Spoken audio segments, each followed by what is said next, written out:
البداية بالنسبة لي هي أصعب خطوة، بس أهم حاجة إن إحنا نفضل نحاول ونجرب ونتعلم، والأهم من كل ده إن إحنا نفيد الناس ونشاركهم اللي عندنا عشان نفضي مكان ونتعلم من جديد، ونفضل نتعلم ونجرب ونقع ونقوم، بس أهم حاجة إن إحنا مكملين مش واقفين في مكاننا. زي اللي راكب عجلة كده وعمال يبدل، دايما هيتحرك لقدام وعمره ما هيوقف إلا لو بطل تبديل.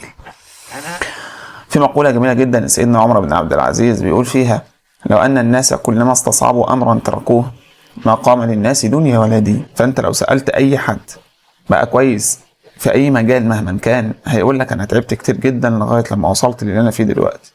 لذلك أنت في أي خطوة في حياتك هيقابلك الكثير من الصعوبات، بس أهم حاجة إنك تبدأ وتسيبها على ربنا.